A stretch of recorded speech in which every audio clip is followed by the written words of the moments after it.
We received an English Regency rosewood center table in for repair, and I noticed that part of the column had been repaired previously with contact cement and a different veneer. And so we're going to re-veneer this. You can see the contact cement leaves ripples and cracks in the veneer because it doesn't allow for proper adhesion. And so I'm going to take this off with the tool, and underneath you can see the bad adhesion caused by the contact cement residue, which will need to be cleaned off with a solvent. So once this is clean, I'll then be able to re-veneer it with a proper rosewood veneer to match the surface of this table. Okay, the next step in veneering a column is to prepare the veneer. So we have a piece of wood that we've stretched paper over, and in French this is a cal tendu. It's an assembly board if you follow the blog. And we have a piece of veneer that we've put together, big enough to go around the column.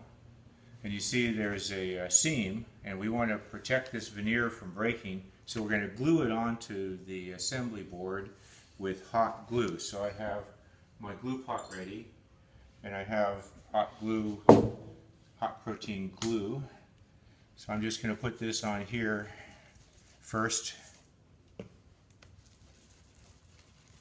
and use a lot of glue. That I will glue the paper to the face side of the veneer, and this will help to hold the veneer together when I wrap it around the column. So I've got plenty of glue on here, so I'll just put the veneer down in the glue.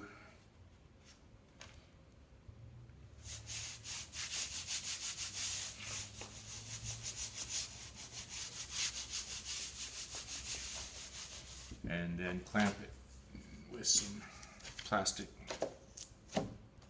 and let that sit for about half an hour.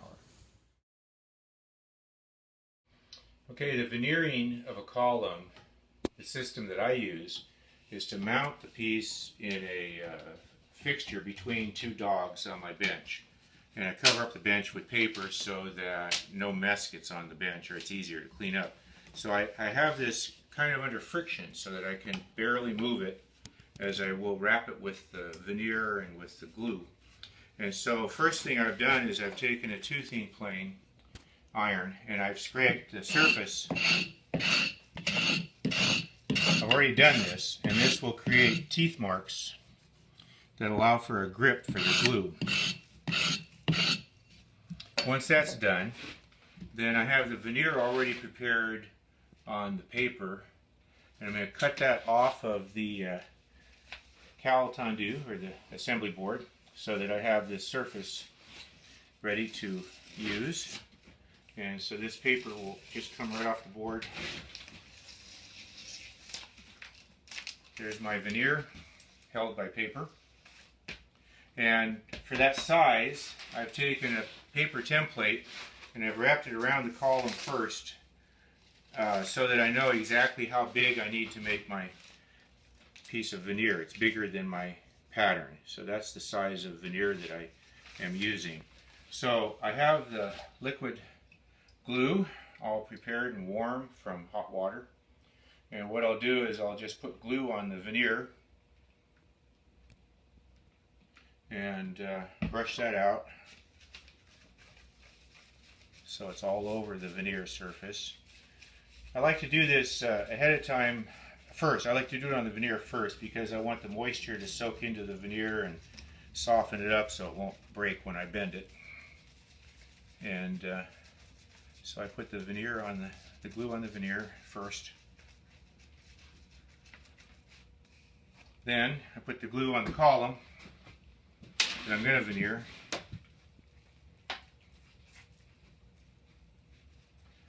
And I like to use a lot of glue. It makes a mess, but it sure works great. So I'm applying the liquid hot glue, old brown glue, with a brush onto the column. I have plenty of working time because the glue stays liquid for minutes. maybe 15 minutes or so. So I've got glue on everything. Now comes the fun part.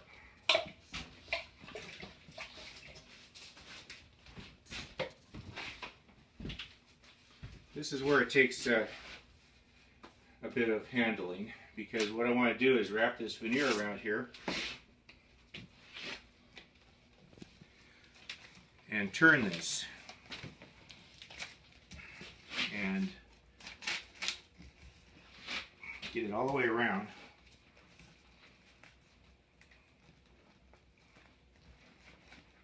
As tight as I can get it.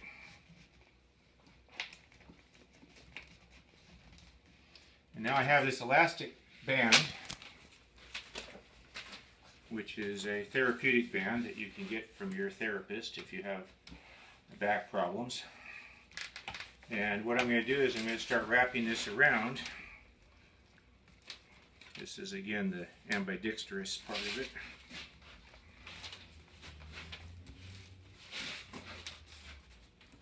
Once it gets going, it works better.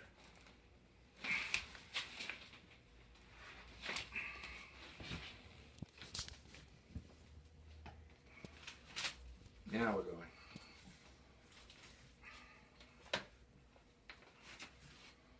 And I'm watching the end of each end of the column to make sure I have plenty of veneer on each end.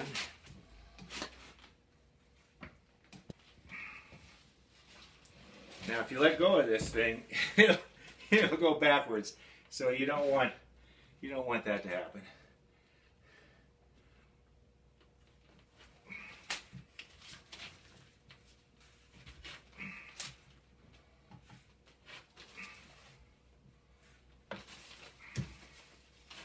If you do this right, the glue will start coming out the end. You can see the end of this on my end where the glue's coming out. That's good. I'm going to keep wrapping. It's getting tighter and tighter.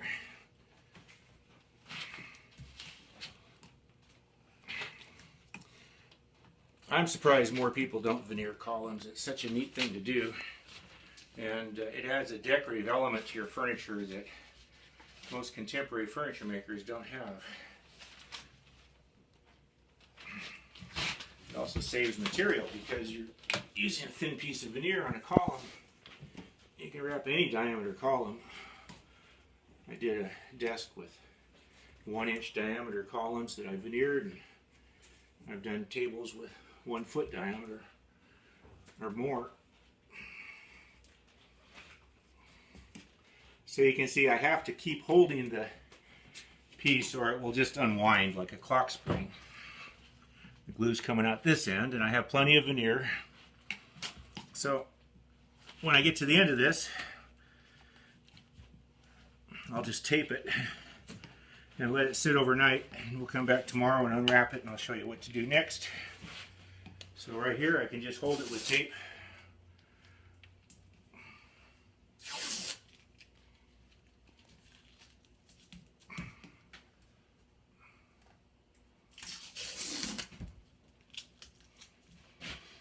And to make sure it doesn't go anywhere, I'm going to tape the whole joint.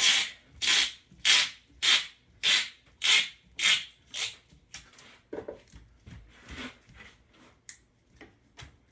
feels pretty good. So that's wrapping a column with rosewood veneer, and we'll let it sit overnight and then we'll unwrap it tomorrow and cut the joint and finish it up.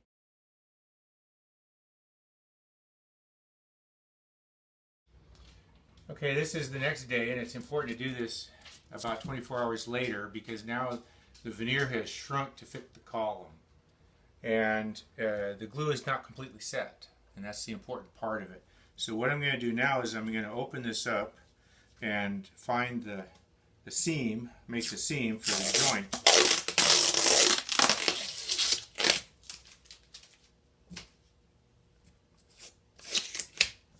So this will come off.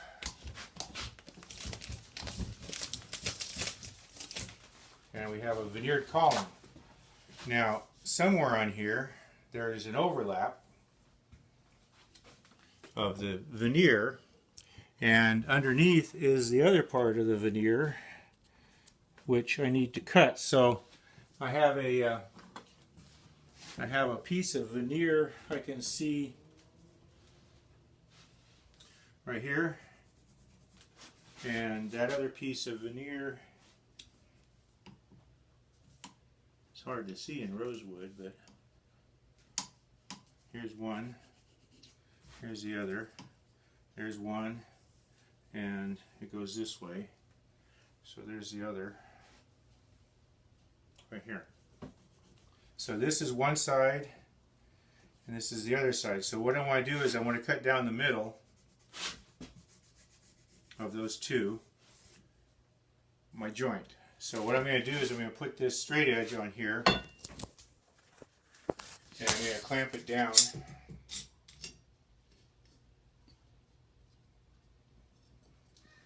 So it doesn't move.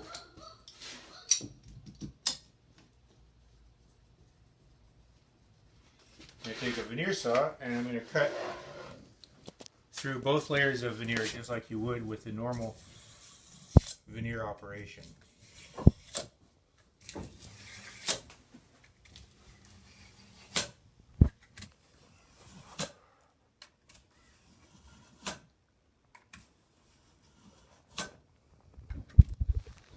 Make sure I get all the way through. So that's the cut. Now, this part of the veneer I can take off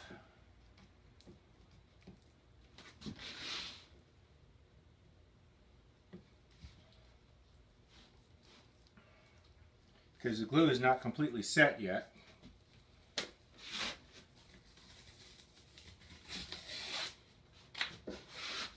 I can just basically take that part off with a kind of a scraping spatula tool.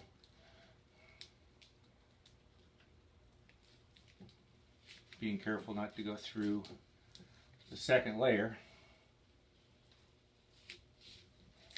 And I can also heat that up a little bit to make it come off easier. I've got a hot iron here which will melt the glue, and I can add a little bit of water.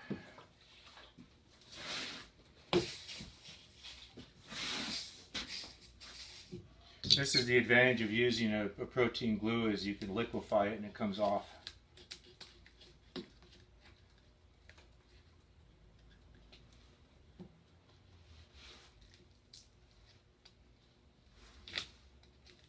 So that's the part that was on top. Now underneath, I've got to get this part out from underneath. So I want to heat this up. This is where I have to be a little more careful to heat this up along the joint.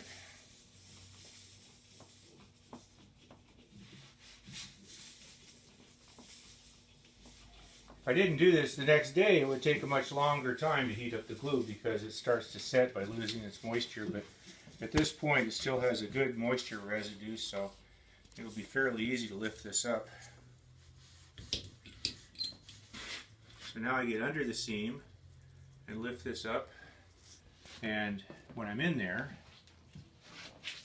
I can begin to take out that scrap from underneath, just like you would on a regular joint of veneer.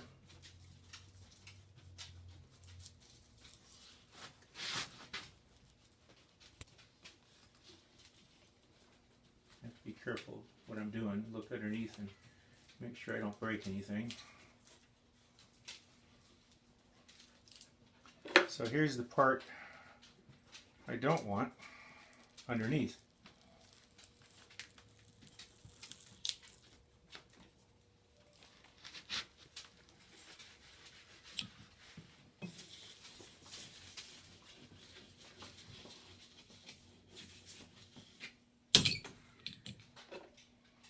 That iron is set at a very low temperature. You don't want it hotter than you can touch with your fingers. You don't want to singe the protein. You just want to get it warm Doesn't take much to re-liquefy the glue when it's this wet. Now I can just see the last little bit coming out.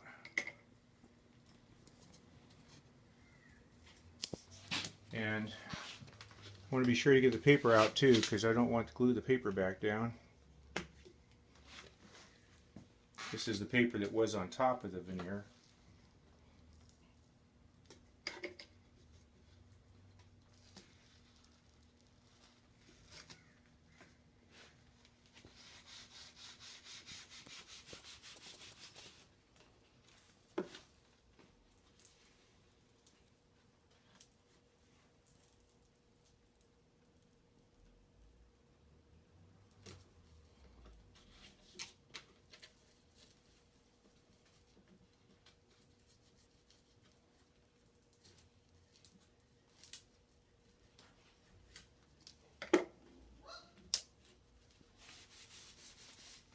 Just a little bit more room here to make it workable.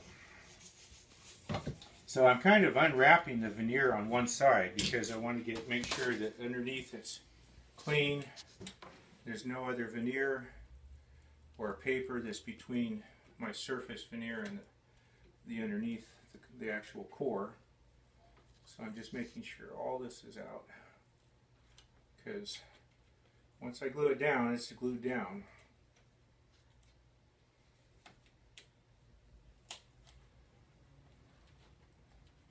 Should be the last of it. So that's clean and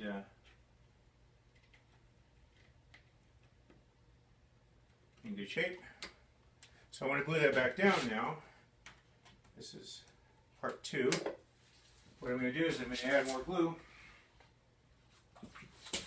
because I just washed out all the glue and I want to put more glue in there.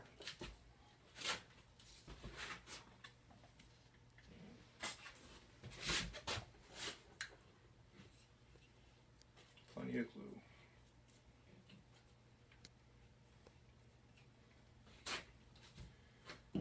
And what will happen here is that this will start to come down and form a joint, just like hammer veneering,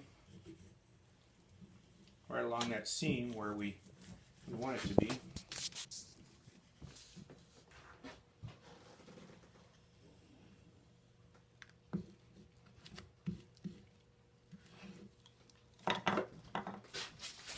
And now we have to let that cure. There's the joint. I can feel that it's tight. And we're going to compress the veneer by pulling it down with this same process as yesterday, and that will allow it to press shut, and the joint should be nice and tight. So I'm going to put this on just like I did yesterday.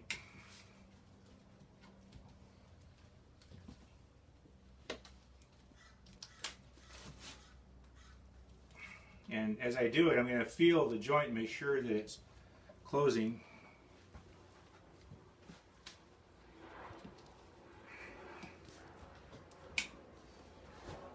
And you can see some of the glue coming out.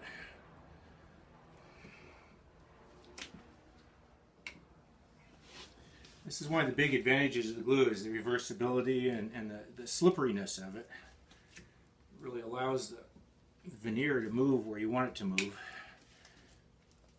and yet the paper keeps it from tearing on the surface.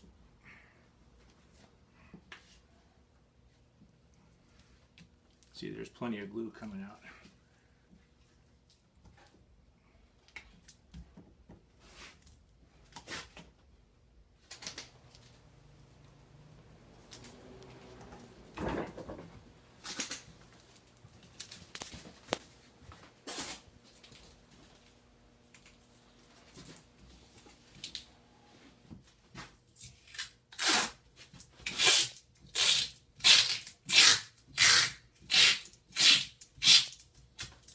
So we'll check that tomorrow when it cures, and if there's any more adjustments that need to be made in anywhere in the column, then we can do the same thing. We can heat it up and repair it or move it around if we want to, and that's the advantage of doing it with this system. So That's day number 2 of veneering a column.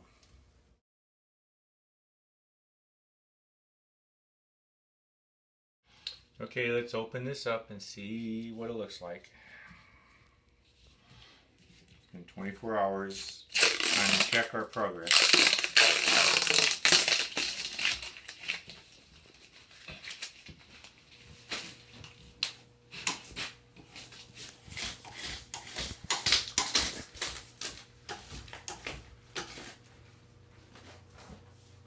So, what I'll do is I'll take off the paper now with some water and we'll be able to see what we have.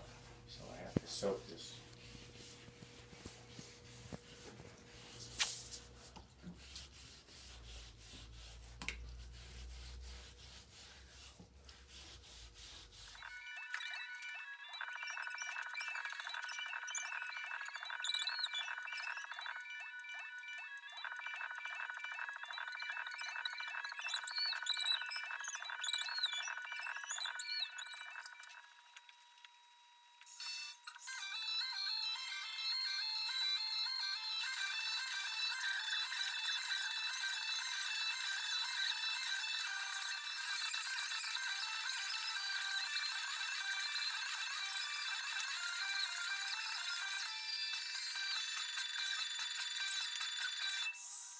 I've got the paper off now, but I used water to wash off the paper, so there's a chance that the glue is not fully cured yet. So I want to take one more time to wrap it up with the elastic to make sure that it dries completely. So I'm going to do that now. There. One last time.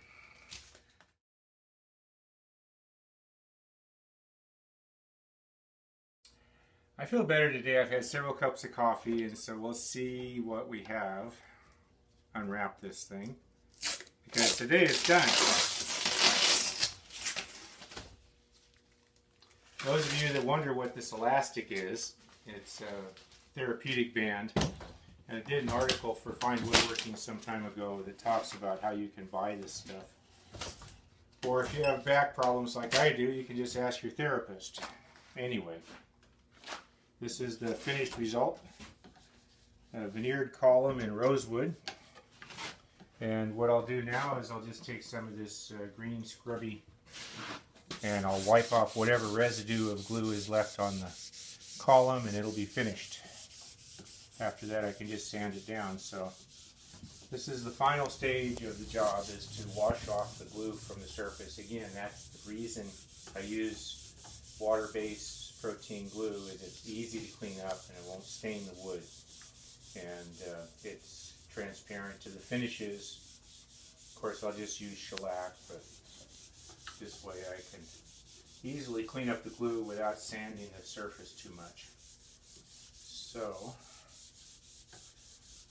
this is the, if there's any spots that I missed, I can come back and reheat them and press them down just like any other veneer repair. So at this point, it starts to look like a veneered column. If there's any shiny surface left, it's because of the glue. There's some glue right there that has to come off. Otherwise, it's clean. I should thank Patrice, my partner, for the filming of this episode. Of course. He's the man behind the camera and the brains in the IT department. Basically, I just do the veneering and he films it. So if you enjoyed this, try it yourself. I think it'll work for anybody that wants to veneer a column, and the main thing that stops people is the fear of failure. And I've never had that fear. That's probably why I'm in this business. There's a veneered column.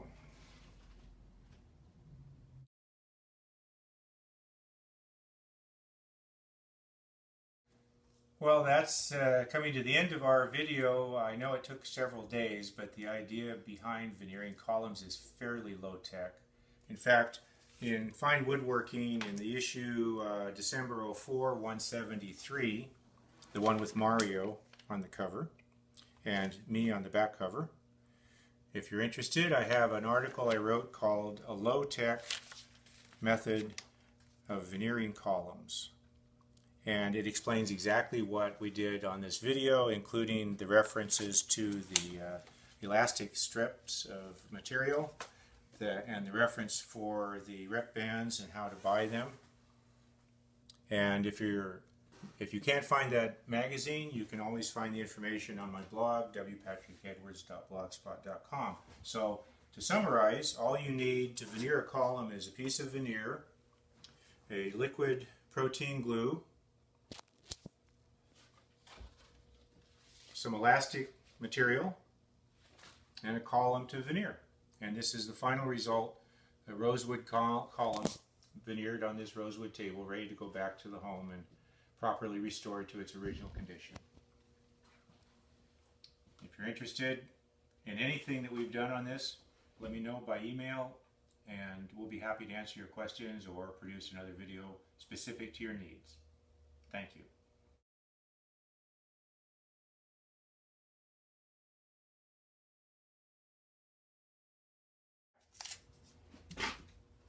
Is it on?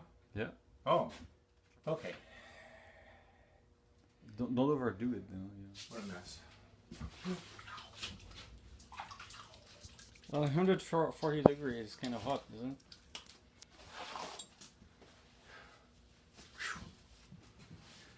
it? Get some pressure on the end. Okay, turn. Try not to let go. Don't let go. Ta-da! Okay.